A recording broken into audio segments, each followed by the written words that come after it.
The National Museum of Funeral History presents The Final Curtain Never Closes. I'm your host, Genevieve Vasquez, the president and CEO of the museum. Today I have a very special guest with me, Bridget Soletka, and she is a grief counselor. She's a psychologist in the field of psychology, but specializes in grief. And I'm very happy to go down this path of grief because I think it's one of the most non-talked about subjects, but we all go through it to some degree. So welcome. Yes, thank you for having me. I'm actually not a psychologist. I'm a licensed professional counselor. So the fields are definitely related, but I'm trained as a counselor versus a psychologist. So slightly different disciplines. Well, I think that's interesting that I actually introduced you incorrectly so that the listeners can learn that there are different types of counselors out there. That's right. Oh, wow. And sometimes that can be really confusing, right? What does a psychiatrist do versus what a psychologist does and a counselor? So counselors are really about talk therapy and, working with individuals or couples or families to help address various mental health struggles that they have. And psychologists do that as well. But a lot of times psychologists can be more focused or at least somewhat focused on testing, on psychological testing, which is something as a counselor that I don't do. So you're more about just listening. Yes. Yeah. Exactly. And I think that's very important because I think, we as a society, we have kind of evolved into more, kind of like distancing ourselves from people because of all of the way we communicate now through texting or a casual quick phone call. Kind of like that face-to-face interaction of actually talking where somebody's listening instead of just, right. Hi, how are you? I'm fine. And you go about your day, right? Exactly. And some people would argue that we're losing, because of all of the technology, which is an entirely different conversation, but not unrelated, that because of all of the technology that we're losing some of this art of interpersonal communication. I couldn't agree with you more. I sense that as well, that kind of that personal connection or that ability to socialize with another person face to face. We are losing that. Yes, and I think with it becomes difficult. We're losing how to be empathetic and how to show sympathy towards people when they're going through some very difficult times. That's right. And we already, as a culture, avoid difficult topics, as we know. We do, but it's interesting. We really don't avoid them because we're always glued to the news, and there's always the tragedy that's happened down the street, right, or in the neighborhood. True. So we're attracted to it and yet repelled by it. Exactly. I mean, talk about an oxymoron, right? Mm-hmm. I mean, just two opposite extremes of the pendulum, if you will, and the way it swings, and how we learn to embrace something and or push something away based on the way we've been exposed to it or the way we interact with it in our society and our social settings. Absolutely. And from a psychological perspective, there's a brain science behind this, why our brain is very protective of ourselves. So even the things that we know we want to maybe look at or talk about, we also have a tendency to somehow avoid sometimes. And that's often our brain protecting us from perceived harm. I believe that by hiding behind a cell phone or a computer screen, do you think that allows us to kind of lower that protective shield? It can. I mean, I certainly experienced that during the pandemic when telehealth became, very necessary, because people didn't want to interact in person. And a lot of counselors really resisted doing telehealth, right? Because we're people. Mm-hmm. And we, I'm enjoying being here and looking into your eyes and being in the same space and reading your body language. And so I enjoy that interpersonal connection. I think most counselors do. But during telehealth, during COVID rather, a lot of counselors didn't want to move into the telehealth realm because it felt uncomfortable, right? And that's another thing we avoid, doing things that aren't familiar or somewhat uncomfortable. Yet for me, I did entirely telehealth for over 2 years. And some clients, in fact, quite a few clients did report that they felt that they were able to be more vulnerable because of the safety of the screen, if you will. Yeah, It forced me to change my perspective on that. That sometimes for people being in the comfort of their own home or maybe their own office at work or sometimes even in their own car, right? People would do, on their lunch break, go and do their counseling session from their car. But being in their own space and having just that interaction with the screen between us, in some cases, let people talk about things that maybe they otherwise wouldn't have felt as comfortable talking about. Yeah, so one of the things that I think that we can use as a symbolism here is, envisioning that screen and having that protection and having that vulnerability, but at the same time having somewhat of a disconnect because you're not there personally with them to be in their space and to try and really be able to console someone. So let's talk a little bit about the grief that a person will experience and how sometimes they feel that they're very much alone, isolated and, away from people and basically maybe behind a computer screen symbolically because people don't understand what they're going through. Right. And I think there is a human tendency to, we are interpersonal beings, right? So there's this tendency to want to be with others. But yet when someone's grieving and they're hurting, a lot of people do tend to isolate. We know that.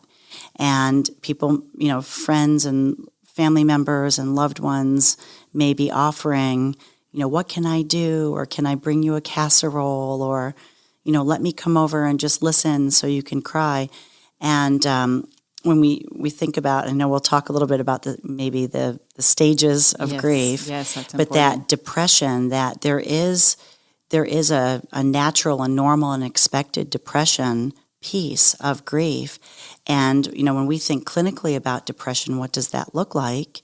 Well, there's isolation, right? It's clinically, when we're diagnosing depression, one of the things we're looking at is, are people isolating? Yes. And so grievers do isolate sometimes, and they need to do that. So it becomes a question for their loved ones, right? How much isolation is okay? What feels like a normal part of grief, or does it cross a line where it becomes problematic? It's interesting that, when I was taking some of my understudies for my own psychology degree, of course, we are taught the 5 stages of grief. Mm-hmm. But I think that learning the 5 stages of grief for anybody is just as important in learning math and understanding, because you're understanding how numbers, come together to create a total sum. If you could understand the emotional stages that someone goes through when they're grieving, then I think we could be more connected humanistically. I couldn't agree more. Yeah. And Elizabeth Kubler-Ross, when she came out with her really groundbreaking work on death and dying, that changed the way the world, or at least, our world, our Western world, really thought about grief. And she wasn't wrong about the stages. Oh, she definitely is not wrong about the stages. And, sometimes people can get stuck in the stages. Mm-hmm. And I think that's also important, that if you are with, if you have a loved one who is going through grief and they're stuck in a stage, it's important to recognize that stage and be able to help them into the next stage or get them the help they need so they can work through that stage. Right. And in 2024, I think, at least in our field, right, we know that the stages aren't necessarily sequential. Correct. Yes.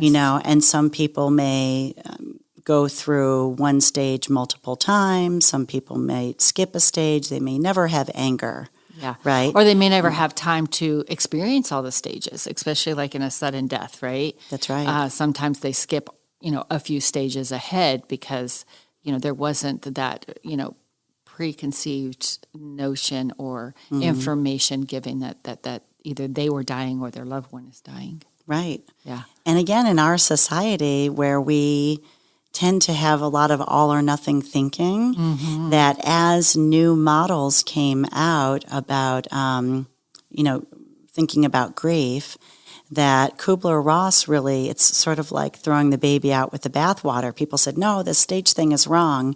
But she wasn't wrong. Most people do experience those stages in some shape or form, but maybe not all of them, maybe not in the order that she presented them. And later, I think she did clarify that she did not mean for it to be like, this is the field guide for how you do this correctly. And everyone's going to do it textbook. Right, style. 1, 2, 3, 4, Yeah, 5, exactly. right? That it could be all over the place, Yes. and that's okay. But I think it's really important to just honor the work that she did and how Definitely. important that is and how applicable those stages still really are for so many people. So for the listeners, what are those stages? Okay, so the acronym is DABDA, DABDA, which is denial, anger, bargaining, depression, which I referenced earlier. There is a normal depression that happens when you lose a loved one, and acceptance, finally.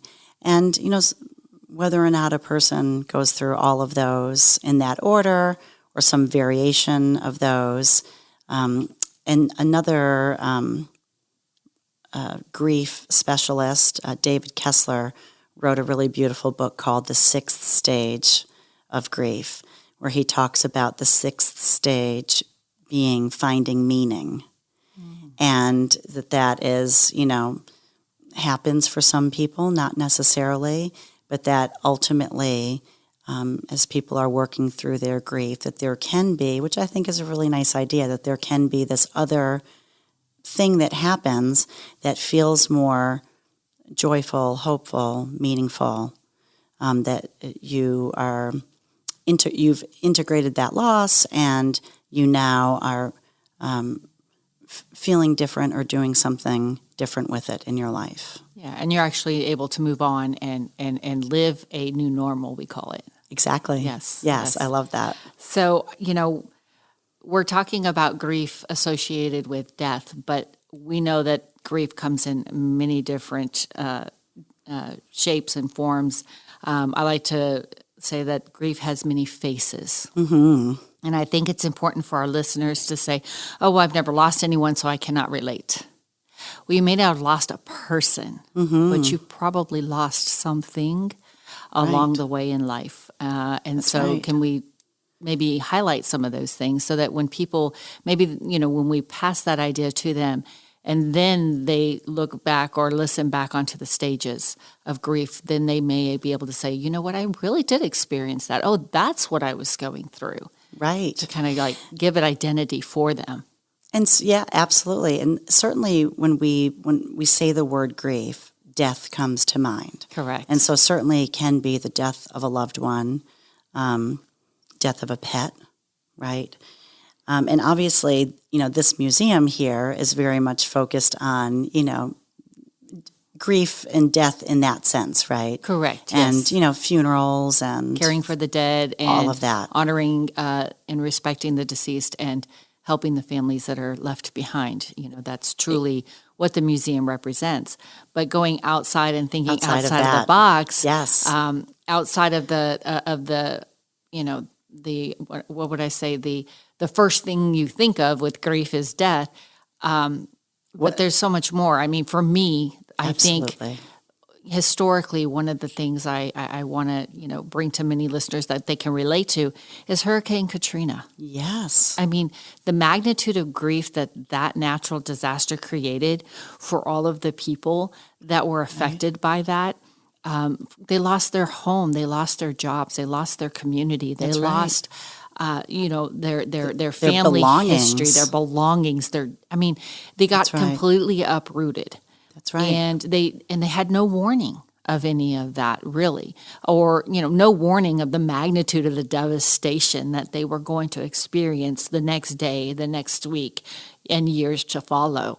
I think to me that's probably a very, very strong representation of grief outside of death. Outside of death, absolutely. And the loss of your sense of what's normal in life and what's expected, right? When we have unexpected events happen in Loss our lives. of a job, divorce. All of that, yeah. I Yeah. mean, I was thinking about this ahead of time and thinking about I always say that the more I think about the various aspects of life, the more I feel like I find grief everywhere. And, that's probably my perspective as a grief counselor. But certainly breakups, divorce, you just mentioned that, loss of a friendship, a terrible falling out with a family member, loss of employment for sure, moving from one place to another. I felt that very strongly several times in my life. I grieved when I moved home to the U.S. from the U.K. Oh, I yes. still feel a little misty-eyed when I think about my years there, right? Because my children were born there and happy memories that we have there. And actually, we can have grief about things that haven't even happened yet. We call that anticipatory grief. Oh, yes. So even anticipating someone's death, anticipating a move, anticipating various life changes. As a woman now in middle age, I think about aging. And we were talking about that just before we started, like my vision changing, right? This phase of life, the menopause that women go through. I think if we really look hard, I think we can find grief in so much. Actually, even in our most joyful moments in life, there's grief. I agree, yes. Why do people cry at weddings? Yeah. It's a happy occasion, right? And this is a real phenomenon now, when I scroll through my Facebook feed and I see all the moms on there saying, oh, my baby's turning 2, and they're feeling mournful and sad, and it's really a happy occasion, right? It's a child's birthday. They're healthy, they're alive, they're receiving presents and having birthday cake. So, but what's happening there, right, is the grief of losing their babyhood. Yes. That they're no longer in that stage anymore. And the empty nest syndrome that you get when all your children grow up and go away, and, Right. and you're trying to figure out your new purpose now.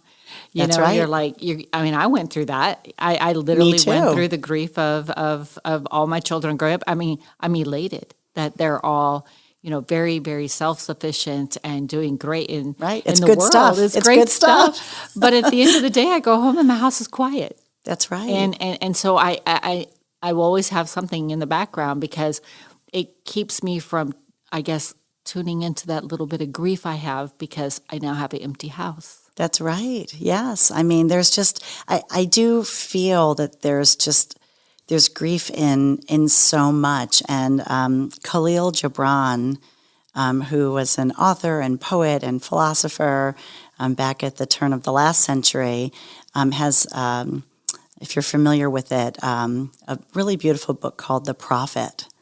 And in there, and I don't want to say it wrong, but there's a really beautiful section in there where he talks about joy and sorrow, and those two things being inseparable.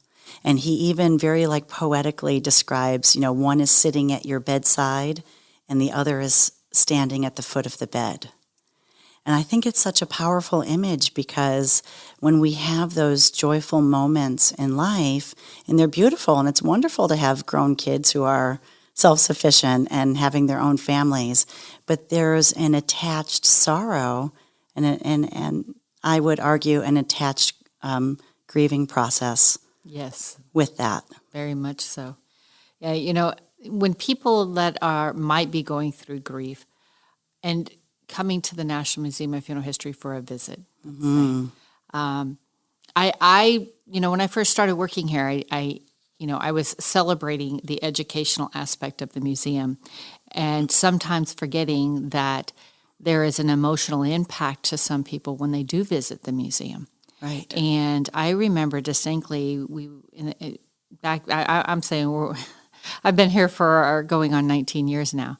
So it had to have been about, 16 years ago when I would go and I would engage with the visitors and stuff. And they would have a bus of seniors that would come in, and we were always the mystery tour because they said, we would always have a hard time getting people to sign up to come and visit the museum.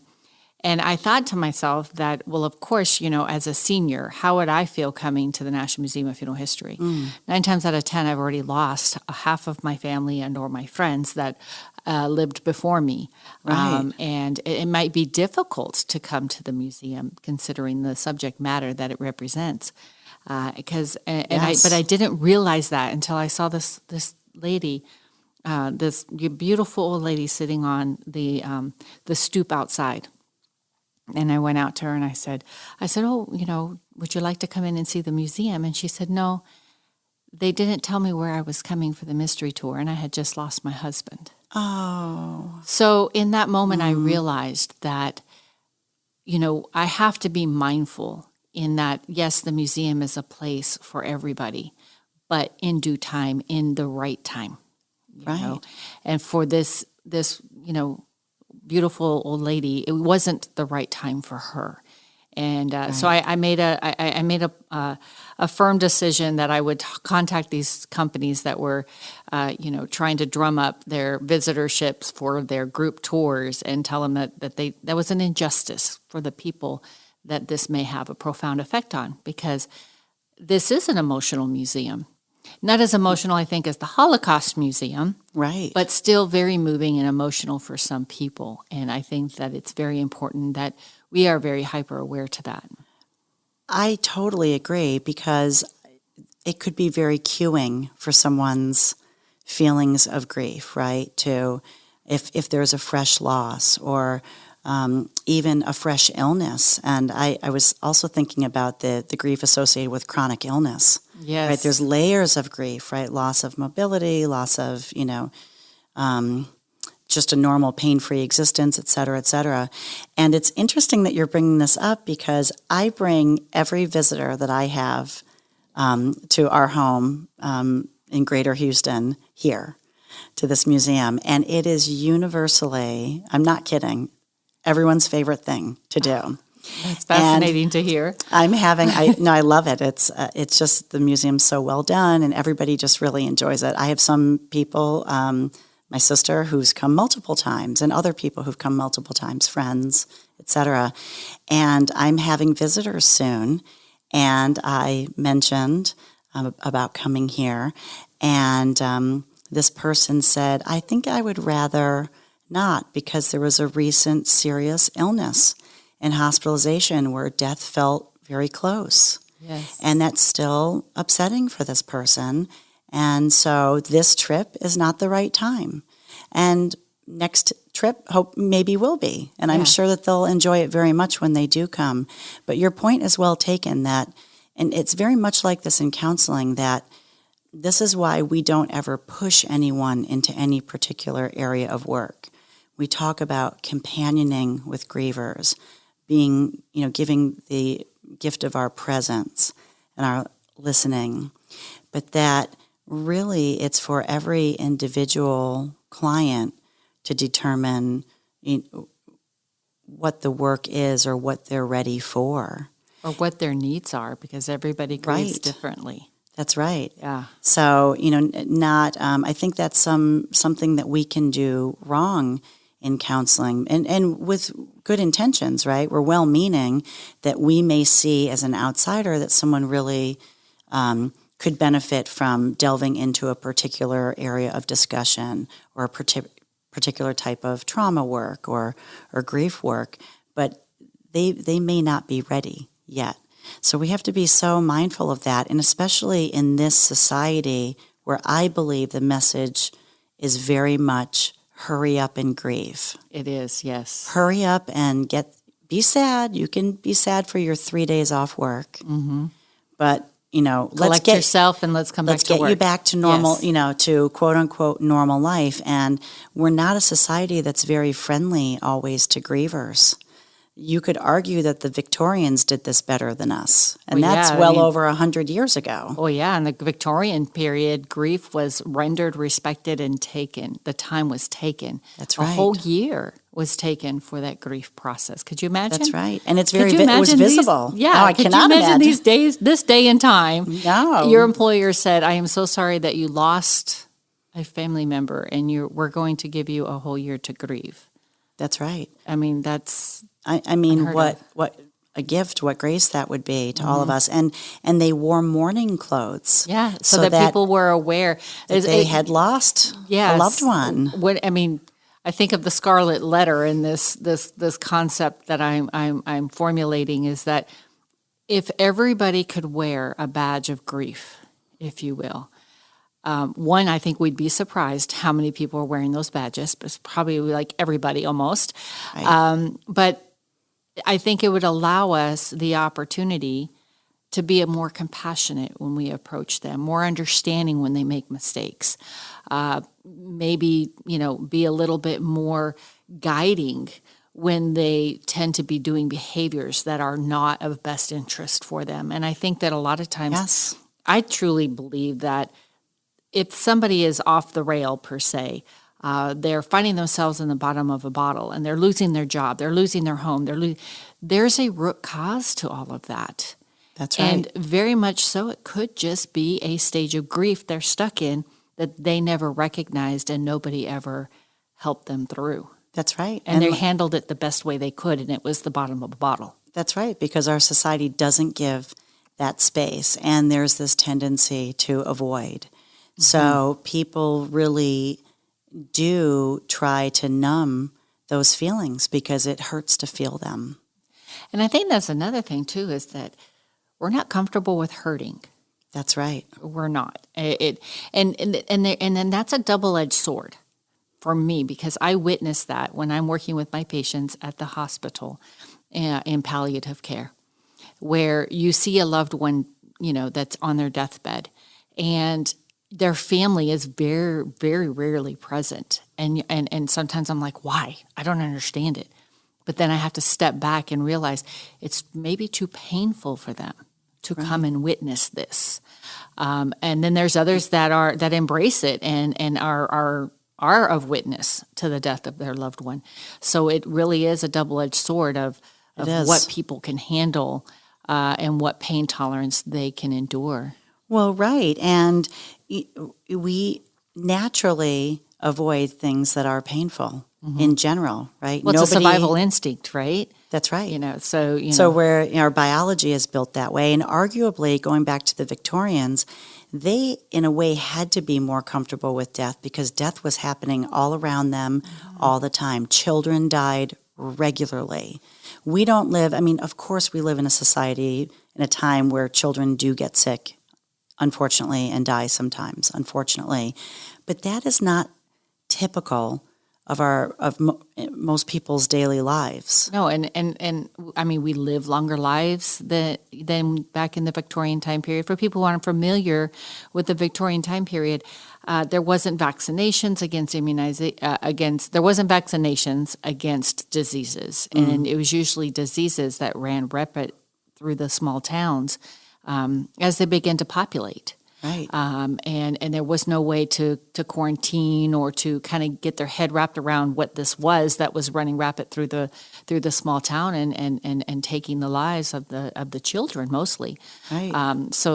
Death was and young workers dying in factories. And so they really were surrounded by a lot of death. Mm-hmm. And therefore, they had to have the societal mechanisms to help deal with that. And in a way, we're so fortunate now that we have a much longer life expectancy, and that is, I believe, part of what makes this difficult is I think we most of us walk through our lives with the expectation that if you are a reasonably healthy, safety-conscious person, that you can generally expect to live. What is our average life expectancy in the U.S. now? 70s. In the late 70s. Yes. In some countries, it's into the 80s. And so, therefore, when an unexpected loss happens, it's very difficult. Yeah, it is. Yeah.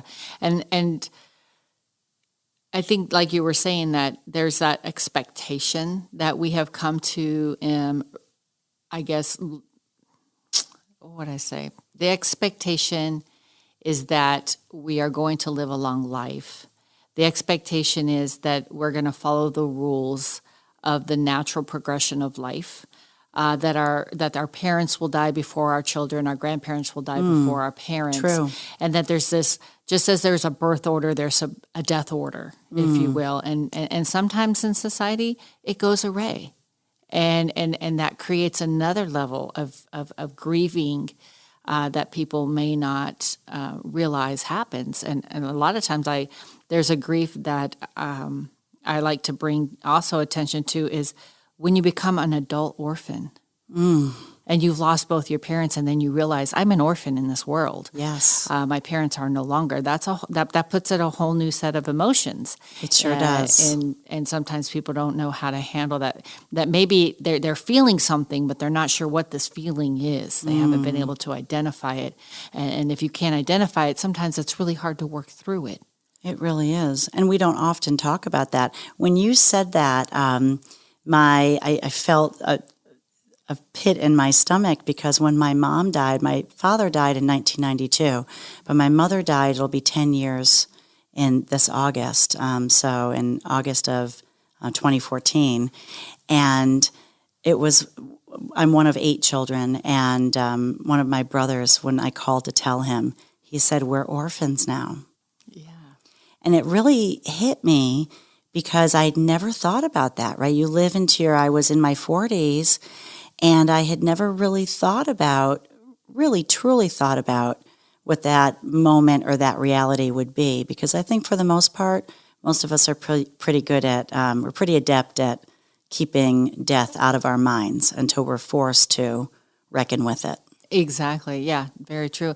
And I think it's that unfortunate forcing of having to deal with it is where we see a lot of the issues come about. Absolutely. Yeah. I agree. Yeah. So you're a huge fan of the museum. I am. I'm gonna turn up the happy in the conversation. Yes. I know it's been a very heavy conversation, but you are a huge fan of the museum. You even have a brick I do. dedicated to you on our wall. For my mom. Yes, I think that's fascinating. Yes. It just goes to show I think not only your passion for the educational aspect this museum has to offer, but the value that this museum has for people in general, day to day. Absolutely. I think it's such an incredible resource for our community. Yes. I just want everyone to come here. And I'm trying to get everybody here. But out of all of the exhibits that we have here in the museum, do you have a favorite? I do. Of course I do. I actually love every exhibit because I think they're all so well done. And I think there's so many aspects of the exhibit that help to normalize death, dying, grief for people. I love the fact that families come through the museum together, which is a supportive aspect, of thinking about death, families doing that together, which I think we need to do more of, by the way. Yes. But I'm Catholic, so of course I absolutely love the papal exhibit.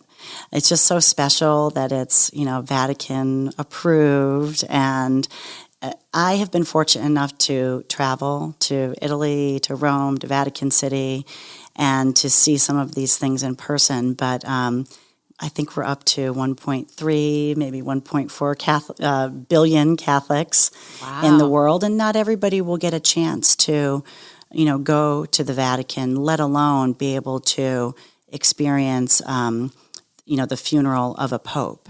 I think relatively very few people are able to do that. And I think there's general interest, too, in the world, just beyond, the Catholic population.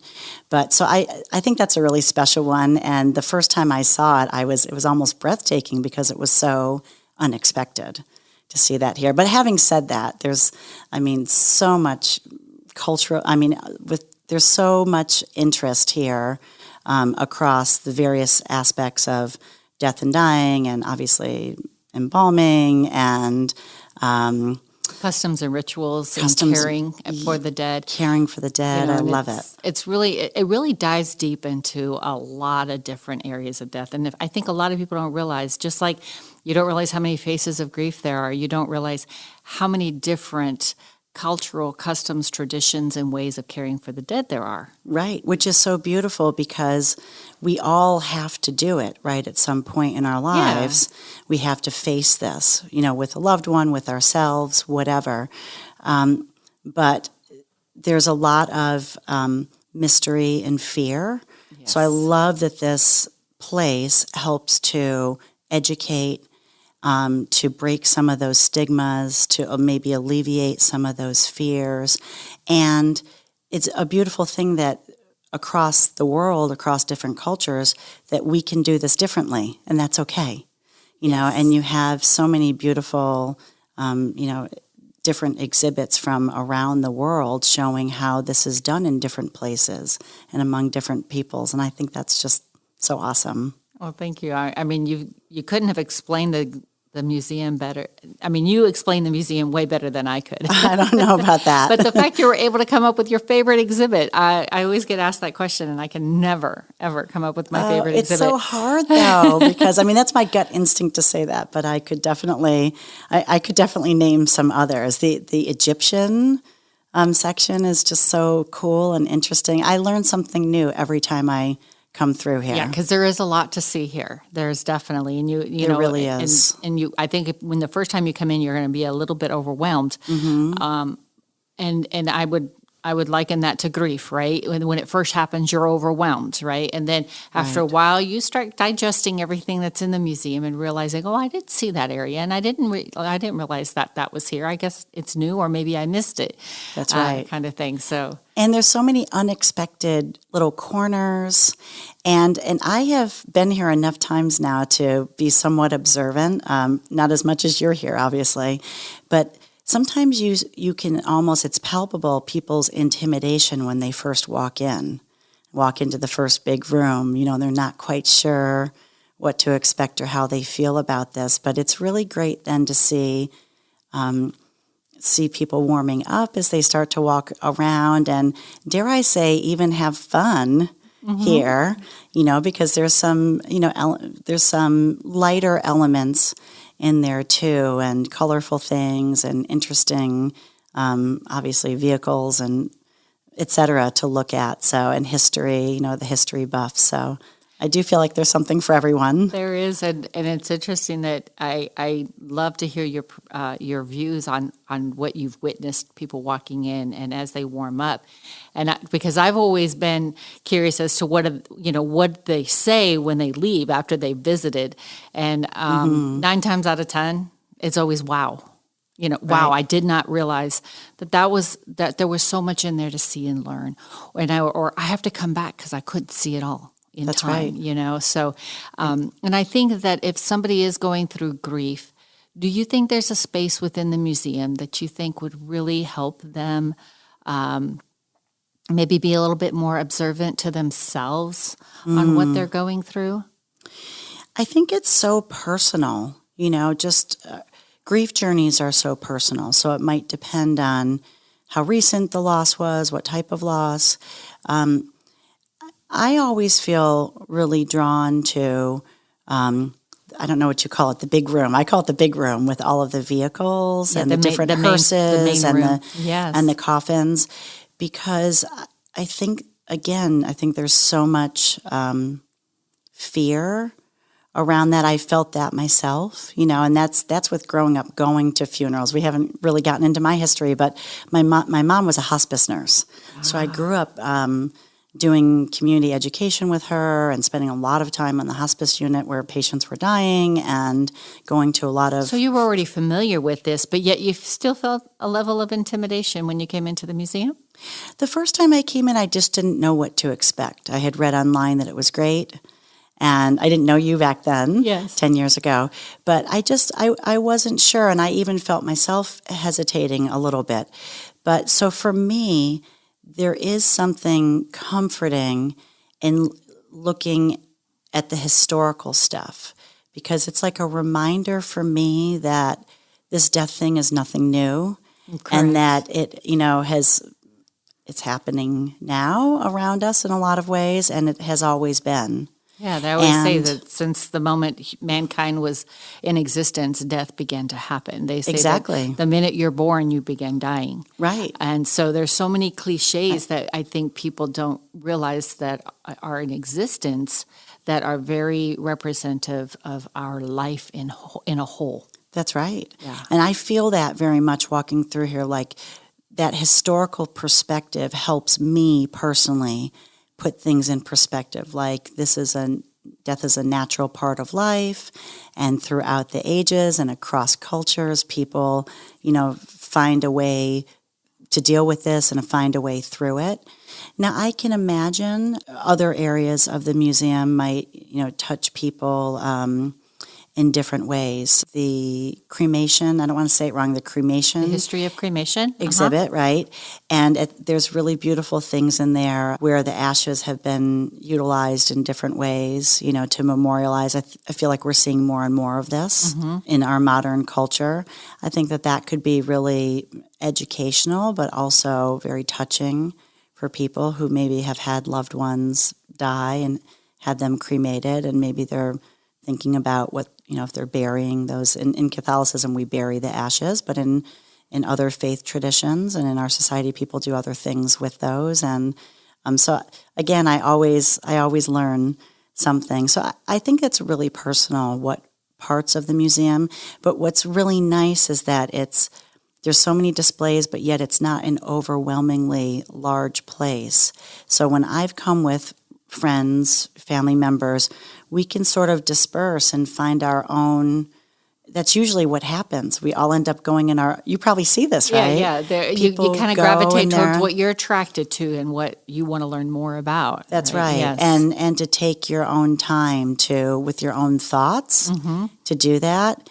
But then it's not like it's 17 floors and you're not going to find each other again. It feels very comfortable from that standpoint. So definitely, that's one of the things I really appreciate is that you can take your time to figure out the different things. I have a brother who was very intrigued by the presidential exhibit. So it's safe to say we kind of have something for everybody, and it's very family oriented.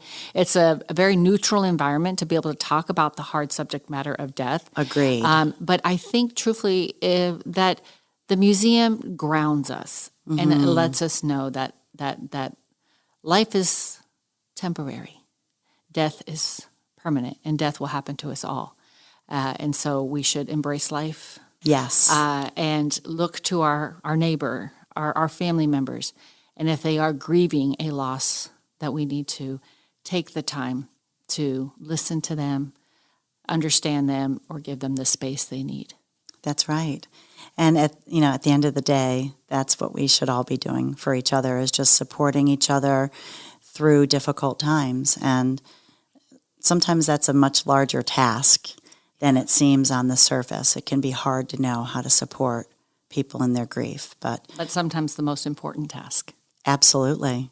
I greatly appreciate it. I could sit here and talk to you for hours. Same. There's so many things to talk about, but perhaps we can come back again on another segment to continue on and learn more about your history and your journey. Thank you so much for joining us, and thank you for having me. Our listeners, thank you, and I hope our listeners have learned a little bit more about themselves or maybe some of their loved ones. Thank you so much. Thank you for joining me today on this podcast, and I hope that you will share this episode and our future episodes with family and friends. We look forward to any feedback you have to offer by giving us a review on Apple or Spotify, and we hope that you will join us for a virtual tour at www.nmfh.org. And always remember, any day above ground is a good one.